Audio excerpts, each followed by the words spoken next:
Good morning, everybody. Today is October 23rd. The time is 10 a.m. And I'd like to welcome everybody to the Curriculum Committee meeting. We have all members present, and I need a motion to approve the agenda. So moved. All in favor? Aye. Okay, 4-0, thank you. Can I get a motion to approve the meeting minutes from September 25th? So moved. Thank you. All in favor? Aye. 4-0, thank you. Dr. Rogers. Good morning, board members.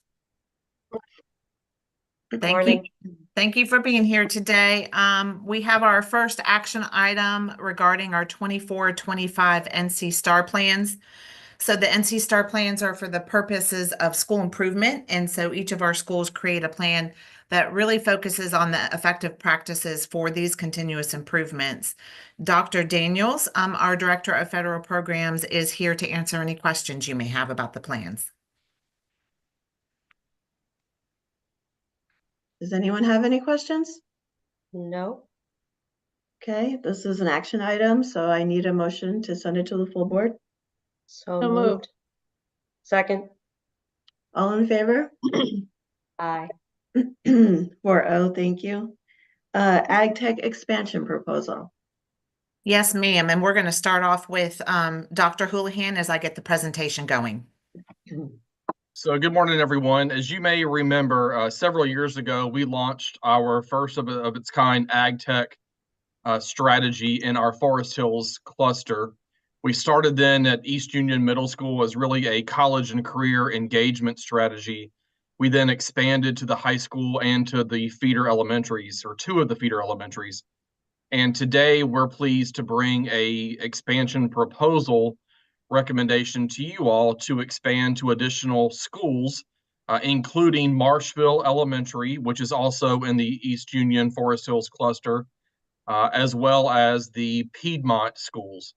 Our staff has really come together to look at where we think the best fit would be for our ag tech, and our Piedmont schools have really landed at the top of the list. I will say that a few lessons we've learned so far in this journey. Number one, as you'll see in this presentation, this is a phenomenal strategy that's really aimed at, as I mentioned, college, career, and also tied to workforce development, where we can get kids exposed to career readiness and career exploration activities in elementary, middle, and high school to prepare them for success when they graduate, if this is a career choice that they choose. The second one is really pleased to see the alignment between our academic scores, specifically 5th grade and 8th grade science scores at these schools, and the way that our teachers have really embraced this across our Forest Hills cluster to get direct academic alignment and to get results. And that is exactly what we would expect to see in our Piedmont schools as well. So Dr. Rogers and team are going to walk you through a brief presentation, and then we'll be happy to answer any questions. Thank you. Thank you. So Brian Davis and Casey Rimmer and myself are here to share the proposal, and we'll start with the Mr. Davis. All right. So agriculture technology really is working to learn about integrating technology related to farming into our schools. And our hope is, as Dr. Houlihan so eloquently said, is to help our students begin to understand those technologies that are out there, how they're applied, and how to get into a career pathway that will lead them to a successful employment when they graduate, whether it be after high school or with one of our local partners or a university. So our goal is that we can increase efficiency, sustainability, and increase the yields that we have coming from our agriculture industry in Union County. And our goal is to really secure the agricultural legacy that Union County has for many generations to come.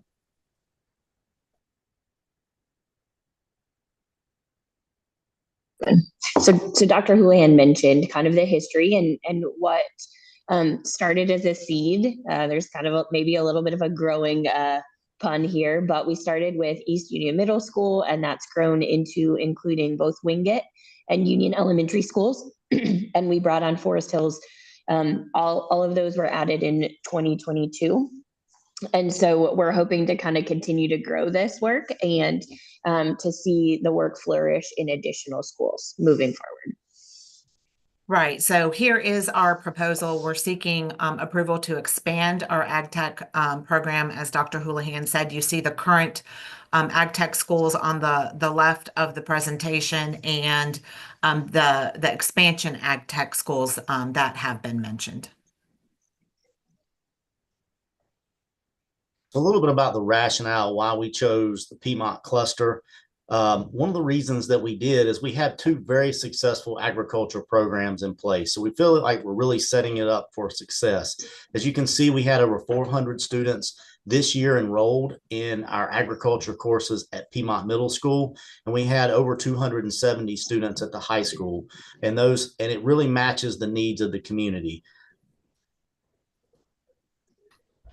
So moving on, some other data that we have out there as we've been looking into this is, again, ag tech is not just about farming. So I think that's an important thing to remember. However, farming is a very important part of agriculture. So as we've been looking at this, as you see, that there was nationwide, there's 57,000 high-skilled job openings for recent graduates, but there's a shortage of people who have those degrees, and 46% of those are in ag business related positions. So we really want to emphasize agriculture business in our ag tech pathways and really let students understand the importance and opportunities that we have there. Our partners with the Union County Cooperative Extension Service provided information that says that there are over 40 farms in the Piedmont cluster, and you can see that they have a variety of operations, including field crops, beef cattle, poultry, fruit and vegetables. And again, in Forest Hills, we continue to see the vast amount of opportunities out there with over 50 farms. And again, field crops, beef cattle, poultry, fruit, and vegetables are all opportunities in the industry.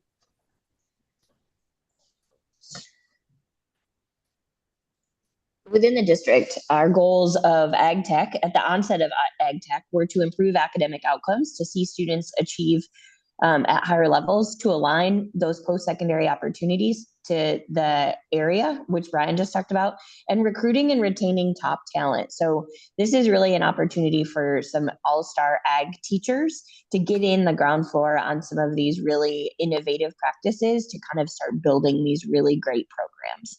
Those goals would continue in the expansion, same goals. Okay, moving on to curriculum. We will be proposing to continue looking at the similar pathways we have at our Forest Hills cluster. As you can see, we have opportunities from K-12 for them to be exposed. We also see the different assessments, 8th grade science, 5th grade end of grade assessment, as well as our biology, EOC, are all opportunities for this to impact. We will be working with the administrators at the high school level and the middle school level to customize these pathways to meet the specific needs of that school and those communities. So we are excited about continuing to expand those opportunities with that programming. Also, before we hit the next slide, Mr. Davis, we're very excited about the possible expansion because we are very rooted in our professional learning community process. And so we would expand the PLC from 4 schools to 10.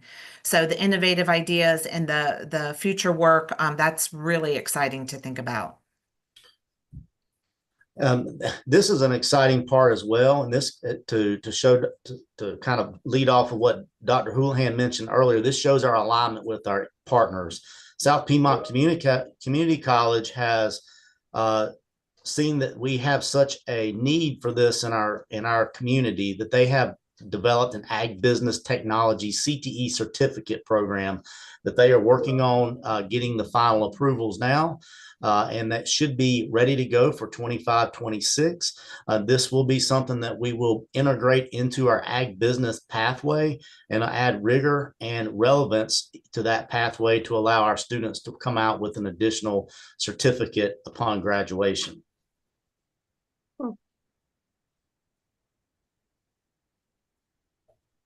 So you can see on this chart, we really have seen, like Dr. Hulan said, we've really seen some increases. If you look in those 6 boxes under Wingate Elementary, we had some amazing gains in science, 5th grade science scores.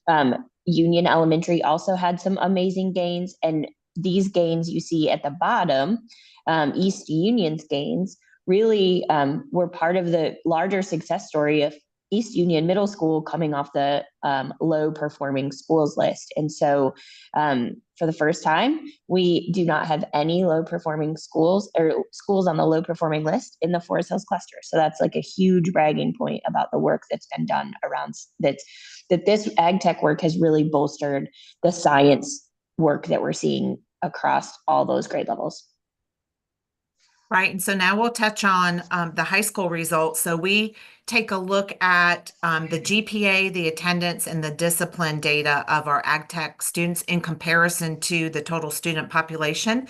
And in this table, you can see that GPA goes up, attendance in school goes up, and then the number of incidents in regards to any behavior goes down. So these are very positive indicators as well. Another positive indicator is looking at credentials. And as you all know, credentials is near and dear to my heart in CTE. And as you can see, we had 766 credentials earned in the Forest Hills cluster or at Forest Hills High School last year. And out of those, 720 were in ag tech pathway related courses. So that is an exciting opportunity for students to earn those, but it also shows the high attainment rate that students have related to credentials associated with those courses.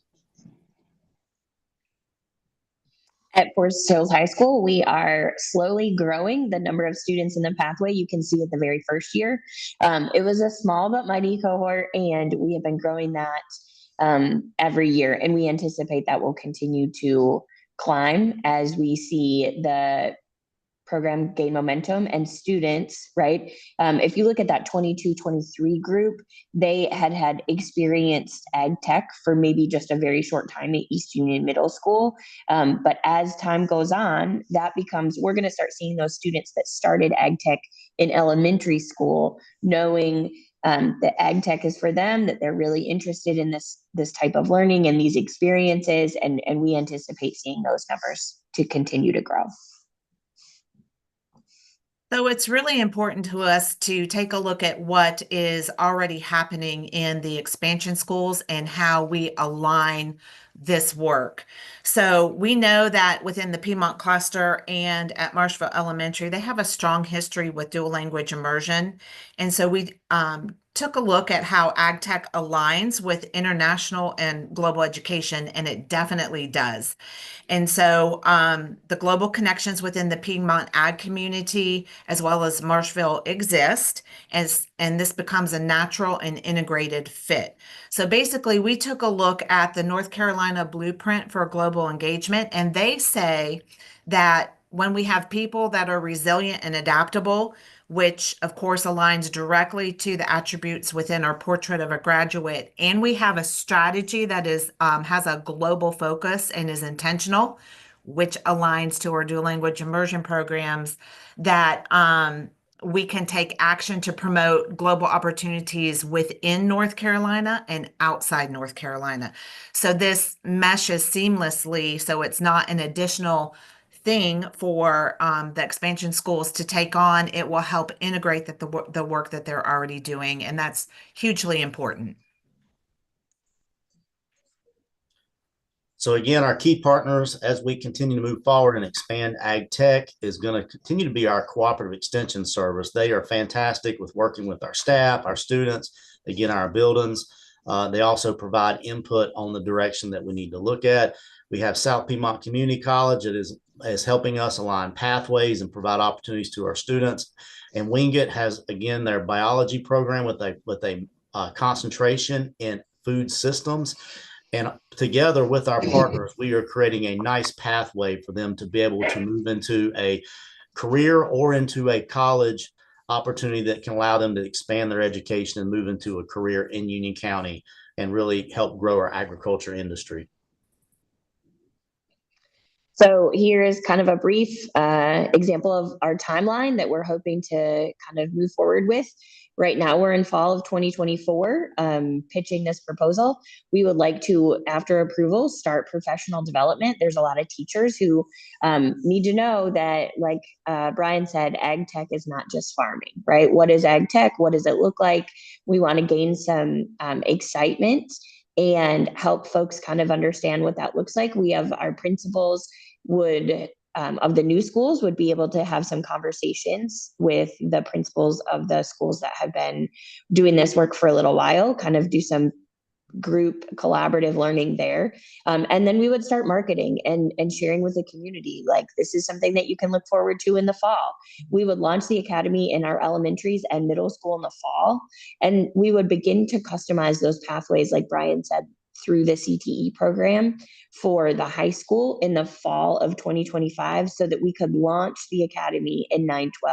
We really have to capture those students in middle school first, and they have to experience a little bit of ag tech in their middle school career before we ask them to commit to a pathway through the high school academy. So that is why there's a little bit of we've really done that with every one of our engagement strategies, whether it's Health Science Academy, ag tech, or sustainable energy. We really need to start that momentum in the elementary and middle school. And then when those students are ready to move to the high school, we're ready for them in the high school.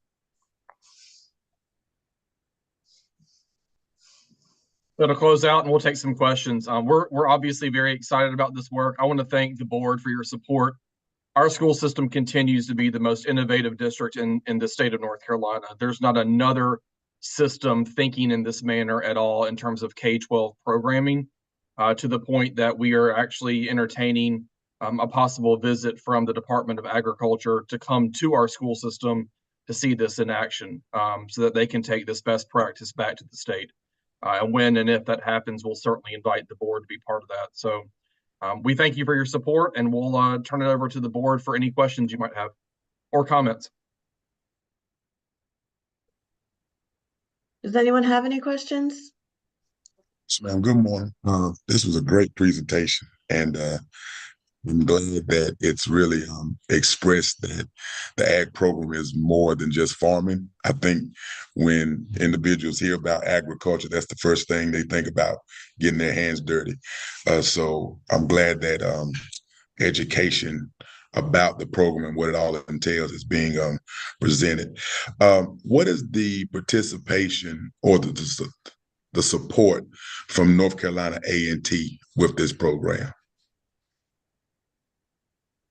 So that's a really good question. One of the things that our cooperative extension does, they work very closely, not only with NC State, but they work with A&T.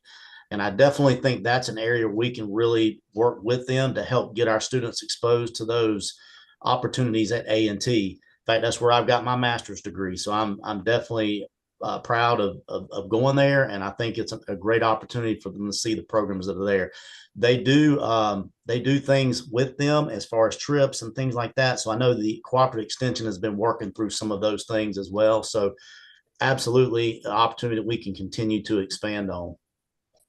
I think we had a visit in the last year. Forest Hills High ag tech ambassadors were able to go to A&T as part of a visit that the cooperative extension helped us to coordinate. Do you think they would be interested in coming to Forest Hills and talking to, and I'm saying that because really, I remember, I don't know if we talked about this program last year, but I remember bringing up the point, trying to get more young men and women of color to participate in the program.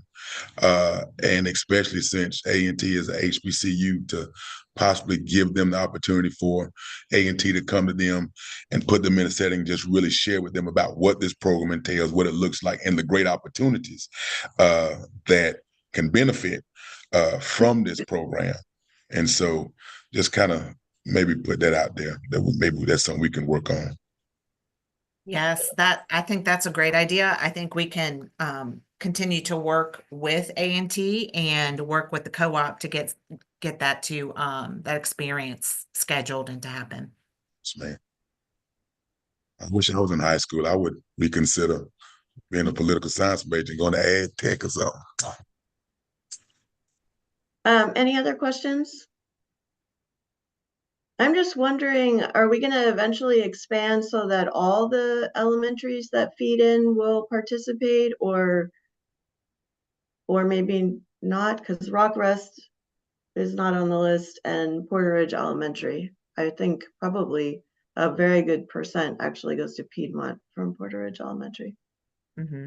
I think in the future, that's a great opportunity and possibility for the other elementary schools. I think Marshville, is a perfect example of that. They weren't in the original Right. cohort of Ag Tech, but they see the work and they hear about the work, and now they're, in the work. So I think that's a great possibility. Okay, thank you. Okay, I need a motion to send this to the full board for approval. So moved. Second, All in favor? aye. Okay, 4-0, thank you. EC's sole source purchase Pearson. Yeah, so we actually have 3 sole source purchases today from our EC department. And I just wanted to clarify that the requested resources from each vendor are to purchase copyrighted materials for EC assessments, and that's on a per pupil basis.